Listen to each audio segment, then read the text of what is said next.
Vamos a hablar de otro tema, del pasado lamentable de la Argentina que se tiene tapado, ¿no? Vamos como por etapas, dejando cosas fuera del ojo, que con una sucesión bastante lamentable de cosas, ¿no? Hace poco hubo un municipio, un colegio secundario en Córdoba, que le puso una placa de recuerdo a un individuo que se llama Mario Eugenio Petigiani, lo comentamos el otro día, Kiko, ¿no? Según la placa dice que fue asesinado el 1 de junio de 1978. ¿Y quién es este personaje, Mario Eugenio Petigiani?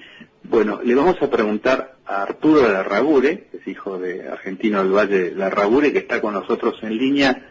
¿Quién es este individuo al que le ponen una placa para que lo vean los chicos de un colegio de Córdoba, ¿no? ¿Cuáles son sus antecedentes? Arturo, buen día, ¿cómo estás? Buen día, José. Muy bien, gracias. Bueno, placer tenerte, Arturo. Contanos quién es este individuo. Petigiani era un soldado que estaba haciendo la conscripción en ese entonces en la Argentina, año 74, 11 de agosto. Existía el servicio militar obligatorio y era un conscripto que era un poco mayor porque era estudiante de arquitectura. Pertenecía al ERP.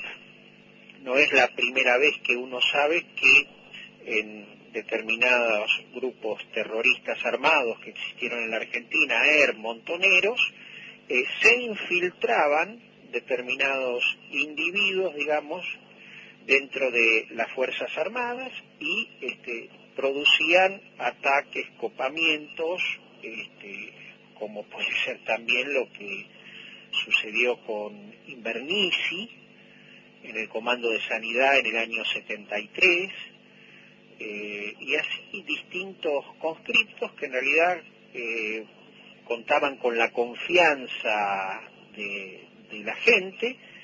Y bueno, este soldado Petigiani, el sábado 11 de agosto del 74, es quien rompe el alambrado y posibilita que alrededor de entre 60 o 70 hombres, decididos de Córdoba, se llamaba el grupo terrorista que ataca la fábrica militar, ingresa a la fábrica militar de pólvora de explosivos, uno de los 9 ataques terroristas que sufren las Fuerzas Armadas. Con pistola en mano le pide a su compañero Daniel Fernández un cigarrillo. Cuando Daniel Fernández va a sacar el cigarrillo le pega 3 disparos. Daniel Fernández queda cuadripléjico. El año pasado fallece después de tantos años de estar en esa situación, y posibilita entonces Petigiani que ingresen estos hombres que van a ir a distintas partes de la fábrica militar para atacar, secuestrar armas y secuestrar, entre otros, al capitán García y a mi padre.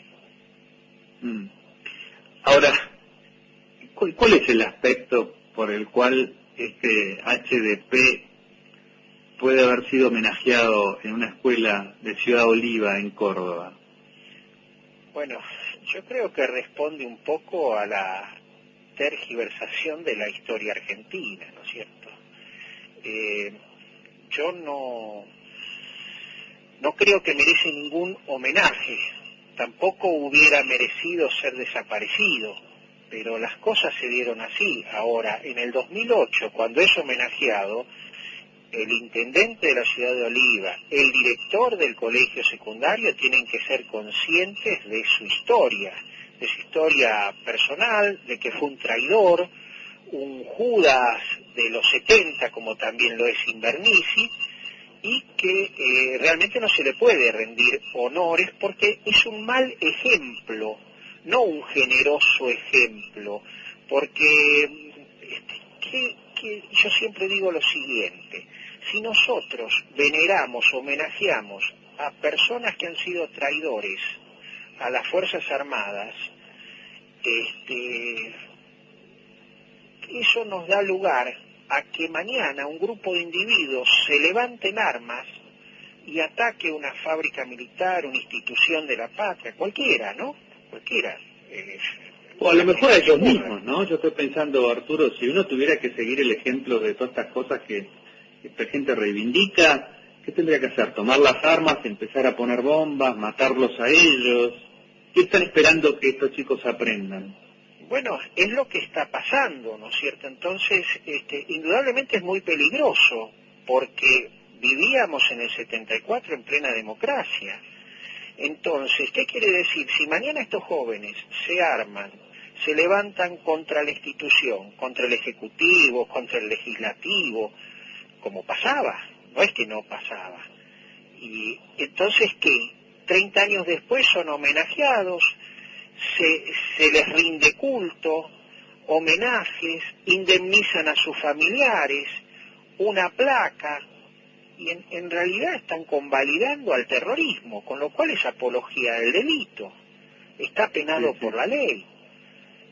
Esta placa que está en Córdoba, también figuran muchas placas, inclusive una a Peticiani, en el Parque de la Memoria en Costanera Norte, ¿no es cierto?, en la capital federal. Es decir, seguimos tergiversando. Sí. Como vos decías al principio, si fuera el hecho de alguna manera condenar la metodología de la desaparición, eso no tiene que llevar a que alguien escriba en una placa, como hicieron en Ciudad Oliva, nuestros sueños florecerán en tu nombre, a la memoria de tu generoso ejemplo. Estoy pensando en la familia de este otro soldado, ¿cómo se llamaba? Fernández. Que quedó por esa familia, ¿cómo hace para vivir entre todas estas placas, no? Bueno, es un poco lo que ha venido sucediendo en la Argentina. Por eso un libro, por ejemplo, como el de Héctor Leis, un montonero arrepentido que pide perdón a la sociedad, que ve y que de alguna manera está avisando que estamos en una situación muy complicada, que puede ser un precedente de una guerra civil como fue en el 70. Por eso un libro como el de Leis genera tanto problema. Hay artículos que se han escrito, que él vuelve, digamos, a escribir otros artículos, un poco explicando por qué escribió este libro Testamento de los 70. Él es de los pocos montoneros, que no está acá, vive en Brasil, que está arrepentido, como el caso de La Braña, pero que cuenta lo que fueron. Proyectaban matar alrededor de 500.000 de personas. Es decir, mataron, porque víctimas del terrorismo, nosotros en el Centro de Estudios Legales sobre el Terrorismo y sus Víctimas contabilizamos 18.000 víctimas directas. Un número. Ahora, nadie se le ocurrió investigar, el Estado no se le ocurrió investigar, así como la CONADEP analizó del 76 para adelante, no se le ocurrió investigar qué pasó antes, qué generó esto que fue terrible para la Argentina. Y lo peor de todo es que estamos de alguna manera incentivando a la juventud que esto pueda volver a suceder. Sí. Ahora, ¿vos crees, Arturo, que el director de este colegio está engañado? ¿O se está subiendo a esta ola porque tiene miedo? No, tiene miedo, tienen miedo tantas personas en la Argentina, tantos empresarios que no quieren hablar de la situación, porque los empresarios también eran los atacados. Es decir, en la Fiat indudablemente hubo 4 o 5 muertos, en la Ford, en la ESO. Te estoy hablando de distintas empresas, ¿no es cierto? Algunas multinacionales grandes, otras pequeñas, pero si uno analiza la década del 70, hay más civiles asesinados que fuerzas armadas o de seguridad. El porcentaje es 60-40. Sin embargo, nadie quiere hablar de las 18.000 víctimas. Acá el desaparecido es sinónimo de un héroe. Y en realidad hay que preguntarse qué es lo que hacía. Yo vuelvo a repetirte, condeno la metodología del desaparecido, pero pensemos bien qué es lo que hacía este hombre. No era un santo, no era un héroe, no era un joven idealista, era una persona que sabía muy bien los riesgos que corría y a lo que se sometía. Entonces yo creo que la década del 70 es una década que todavía no ha sido investigada correctamente. Que nadie se atreve a hablar de las víctimas del terrorismo. En Europa, en todo el mundo, permanentemente están invitando a la asociación Al-Celtic a distintos congresos, a distintos homenajes, porque han captado que en la Argentina los derechos humanos se ha transformado en un vil negocio, un negocio de corrupción, un negocio económico que es floreciente para aquellos que, entre comillas, digamos, se consideran los únicos perjudicados de esta situación. Y hay muchísimos perjudicados. La familia de Daniel Fernández, ni la mía, ni otras, a mí tampoco me interesa, ¿no es cierto? Porque gracias a Dios yo he podido sobrevivir sin la indemnización del Estado. Pero pensemos en los soldaditos de Formosa, que estaba la ley por salir el año pasado y ahora no se sabe nada en el Senado cuándo la va a tocar. Pero bueno, nosotros no tenemos derecho a nada, ni siquiera a la verdad, ni siquiera a la... Lo peor de todo es que yo veo un hilo conductor. Siempre se ha dicho que esto, el pasado de la década 70, la represión ilegal o la desaparición era muy grave porque había sido hecha por el Estado, ¿no? Un criterio que se podría discutir en algunos aspectos. Pero yo veo el mismo Estado ahora, es el mismo Estado, cometiendo estas cosas, haciéndole homenajes a los terroristas, ¿no? Y haciendo de la revisión de sus propias acciones un negocio. Es el mismo Estado.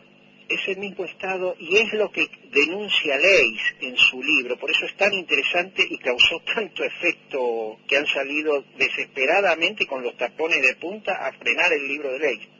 Dice Leys en su libro, mostrando pruebas contundentes, que la complicidad que tenía el Estado, porque había policías, ¿cómo se podían mover tan libremente dentro del país?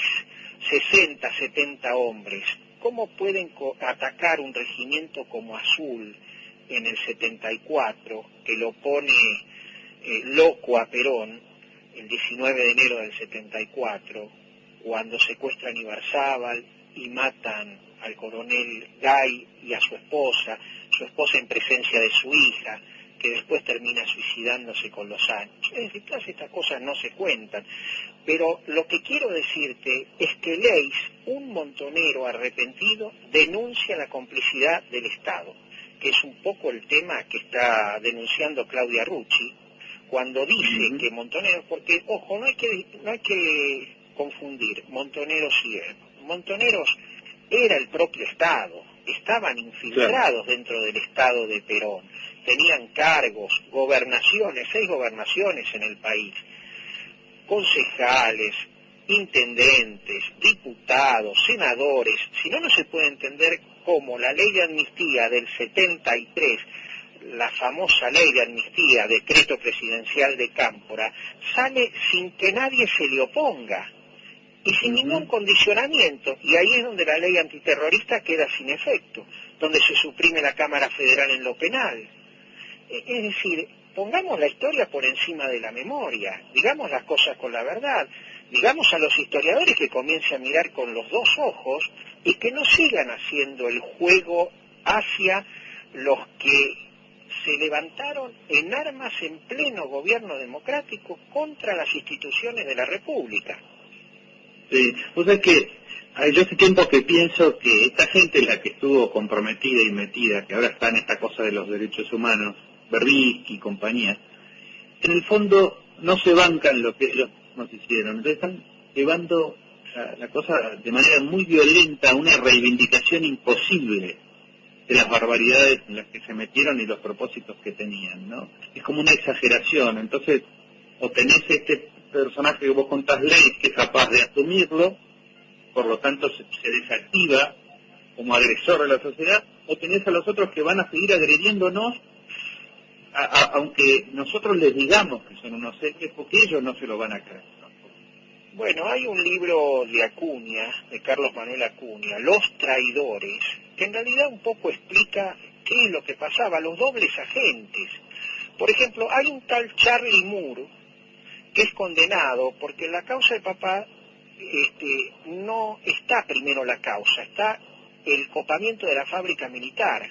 Hay 13 que van presos, ninguno cumple reclusión perpetua. Y Charlie Moore, un doble agente, un traidor, que ahora vive en Inglaterra, que ha declarado en las causas contra Menéndez y tantos otros militares que están presos en cárceles comunes, Charlie Moore era un doble agente, como también se dice que Verbitsky lo era, o tantos otros. Porque, es decir, la gente no se ha preguntado por qué algunos eran desaparecidos y otros se exiliaban. O sea, ¿cómo lograban el salvoconducto? Es decir, yo creo que a la historia del 70 le falta mucha investigación. No puede ser. No está claro todavía. Pero hay miedo, ¿no? Hay miedo a ponerse a esto, hay miedo a hablar. Y hay miedo a hablar porque comentó directamente, antes te enviaban una bomba, te ponían un camión, te ponían una pistola en la cabeza, ahora te mandan a la FIT. Sí, te iba a decir eso. Ha cambiado el terrorismo, pero el terror en la gente sigue siendo la misma sensación cuando nosotros no podíamos salir a la calle prácticamente. Cuando los chicos iban al colegio y les decían que que iba a haber un atentado en tal colegio, en un jardín de infantes o en una plaza. Esas alarmas de bomba existían todos los días, por eso es una guerra civil no declarada, no convencional, revolucionaria, con características de asimetría, urbana y rural. Es decir, cabe mucho por investigar y para hablar de este tema, pero poco se anima, José. Ojalá hubiera muchos periodistas como vos. De hecho, hay algunos que permanentemente me llaman, como es el caso tuyo. Pero se necesita, sobre todo, mucha historia, investigar, hablar y no tener miedo. No tener miedo, porque hoy ustedes pueden perder el trabajo, pero nosotros hemos perdido la vida de nuestros seres queridos. Sí, totalmente. La diferencia, yo creo, entre esa época de la amenaza de bomba y esta de la amenaza de la FIT, es que hoy existe un control de la vida privada total y absoluto, y del patrimonio de todo el mundo. O sea, hoy no hay bombas porque no las necesitan. Exacto. ¿No? Hay otros métodos para asustar, más eficientes, ¿no? Hoy tienen el poder que buscaban en el 70, en esos 500.000 personas que iban a matar si llegaban al poder. Ahora nos están matando con la inseguridad todos los días, y la inseguridad es alentada por el propio gobierno, no te cabe la menor duda, si no tendrían que haber hecho algo para combatirla. Yo creo que la genera el mismo gobierno, la propia inseguridad. A mí lo que más me impresiona es que sea tan políticamente incorrecto hablar de las víctimas del terrorismo. Que nadie quiera, porque si fuera cierto que están convencidos de la cuestión de los derechos humanos, etcétera, etcétera, acá no habría ningún motivo para no tratar la cuestión de las víctimas del terrorismo. Eso es lo que desnuda que acá no es que hay una preocupación por los derechos humanos, hay un pánico impresionante a lo que han sido esas agrupaciones y que todavía están en vigencia. Porque vos con una mentira la podés repetir sistemáticamente un montón de veces, pero nunca vas a poder decir que una mentira se va a transformar en una verdad. Se lo puede creer un chico, un joven, un adolescente, una persona que no lee, pero aquel que busca las fuentes sabe perfectamente que de una mentira no se puede transformar en una verdad. Va a seguir siendo una mentira. No quieren investigar, no quieren saber el nombre de las 18.000 víctimas directas del terrorismo. Y en esas víctimas directas no estoy yo, ni está mi hermana, ni mi madre. Está mi papá solamente. Son 18.000 víctimas directas, que si vos las extrapolás, termina dando 60.000 víctimas. Y hasta ahora seguimos discutiendo si 30.000 desaparecidos, 10.000, 8.000, pero nadie habla de las 60.000 víctimas. Va a haber que seguir repitiéndolo. ¿Cómo se llama el libro de Leys entonces para que la gente lo pueda buscar? Testamento de los 70. Testamento de los 70. Se puede descargar. Yo creo que vos tendrías que entrevistarlo, José, con el valor que tenés, y realmente el coraje de seguir tratando de mostrar la historia completa. Entrevistarlo a Leis para que él hable. Yo creo que tiene muchas cosas que decir. El libro se puede descargar gratuitamente en internet o se puede comprar porque ya está en las librerías. Hay muchos que están dándose cuenta de lo que escribió Leis y algunos se están poniendo los pelos de punta, ¿no? Lo vamos a buscar, bueno, lo voy a leer y después vamos a ver si conversamos con él. Arturo Larrabure, gracias. Gracias a vos, José, un abrazo grande, que tengas buen día.